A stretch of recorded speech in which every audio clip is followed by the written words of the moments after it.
On the afternoon of August 3, 2020, a short letter arrived at the desk of King Felipe VI of Spain. It came from his own father, the man who had ruled the country for nearly 4 decades, the man who had personally handed Felipe the crown just 6 years earlier.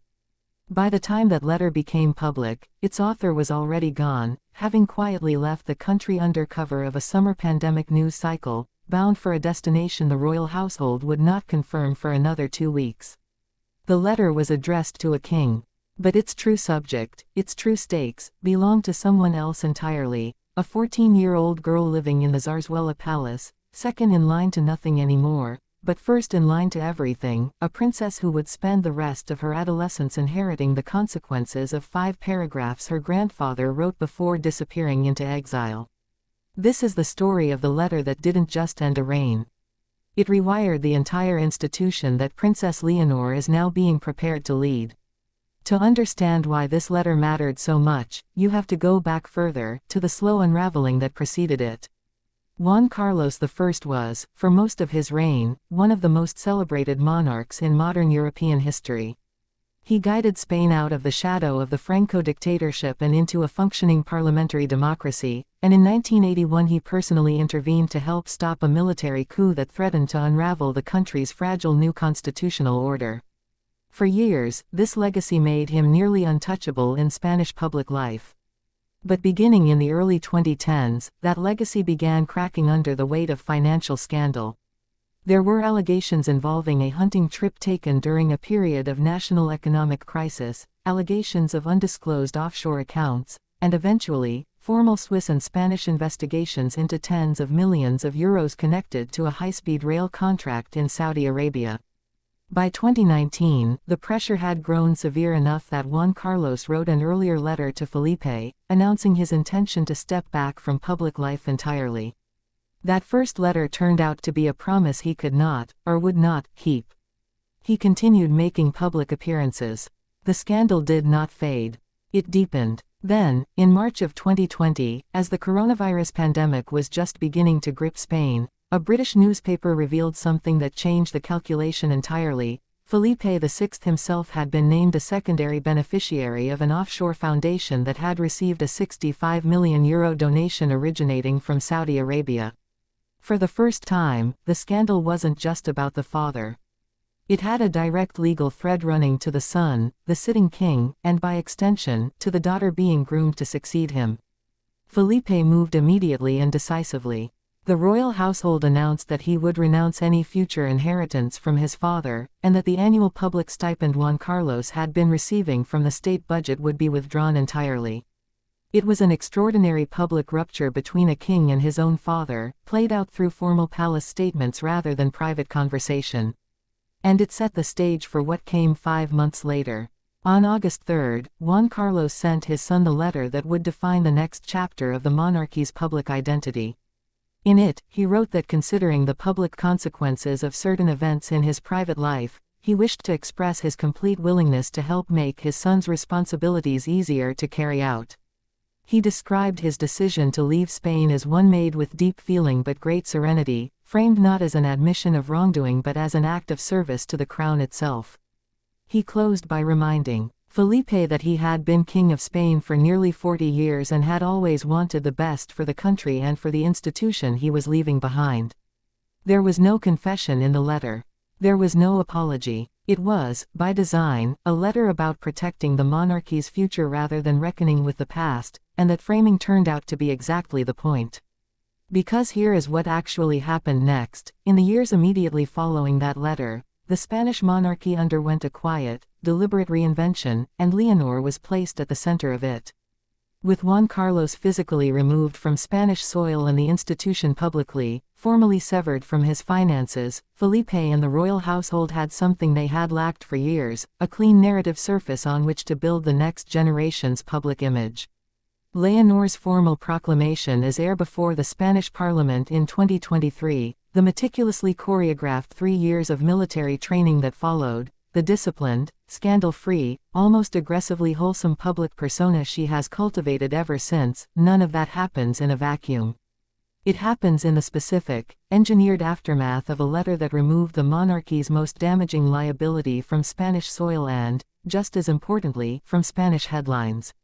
Every barracks photograph, every naval oath, every honor Leonor received from her father's own hands over the following years functioned, whether anyone said so explicitly or not, as a visual counter-narrative to the version of the monarchy that letter had been written to contain. It's worth sitting with how strange this dynamic actually is. Leonor did not write that letter. She likely had little to no input into its contents or its timing. She was 14 years old, still years away from her own military training, still attending boarding school in Wales when her grandfather's departure became international news. And yet the institutional consequences of that single document have shaped nearly every major public moment of her life since. The royal household's evident strategy, in the years following Juan Carlos's departure, has been to construct Leonor's public identity as the deliberate opposite of everything that made her grandfather's final years so damaging. Where his story became one of secrecy, offshore accounts, and unexplained wealth, hers has been built around transparency, renounced salaries, physical discipline, and visible, photographed sacrifice. When Leonor entered the General Military Academy in Zaragoza in August 2023, official reporting was careful to note that she would forego any salary or stipend normally due to a cadet. That detail echoes, almost too precisely to be coincidental, the exact financial optics that undid her grandfather. It is difficult not to read her entire public formation as, in part, a structured answer to the very crisis that letter set in motion. There's also a quieter, more personal dimension to this story that rarely gets discussed in royal coverage, and it deserves honest acknowledgement rather than speculation dressed up as certainty.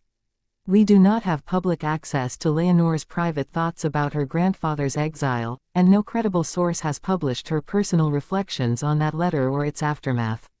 What we do know, from public reporting, is that contact between Juan Carlos and the rest of the royal family has been limited and carefully managed in the years since his departure.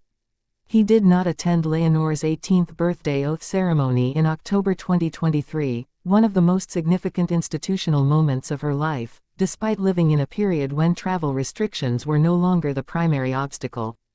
Queen Sofia, her grandmother, has also kept an unusually low public profile throughout this period. Whatever relationship exists between Leonor and the grandfather whose letter reshaped her institutional inheritance is something the palace has chosen to keep almost entirely out of public view, and it would be irresponsible to fill that silence with invented sentiment. The financial and legal fallout from that period continued to evolve for years afterward, and it's worth understanding the shape of that aftermath because it directly explains the caution with which Leonor's own public image has been managed ever since. Investigations into Juan Carlos's finances in both Spain and Switzerland were eventually closed, in some cases due to statutes of limitations rather than exoneration on the merits, a distinction Spanish commentators have been careful to draw. He has since made periodic returns to Spain, mostly for sailing regattas in Galicia, each one generating fresh headlines and fresh public debate about whether his continued presence helps or hinders the monarchy's rehabilitated image. His return has never come with a restoration of his former financial arrangements or his former public role. The institutional distance that letter created in 2020 has, by design, never fully closed. And that permanence matters enormously for Leonor, because it means the reputational firewall her father built around the crown using that letter as its foundation is not a temporary measure. It is the operating architecture she is inheriting. Step back far enough, and the shape of the whole story becomes clear. A single letter, 5 paragraphs long, written by a 78-year-old former king to his son on an August afternoon, did something no scandal headline or parliamentary debate had managed to do on its own. It physically and financially separated the Spanish crown from its most damaging modern liability, clearing space for an entirely new public narrative to be built in its place. That narrative found its central character not in Felipe, who was already a known and largely trusted figure by 2020, but in Leonor, a teenager who was about to spend the next several years of her life demonstrating, publicly and repeatedly, that the monarchy she would one day lead could be built on discipline and transparency rather than scandal and secrecy. She never wrote a word of that letter. But in the years since it was sent, her entire public formation has read like its answer.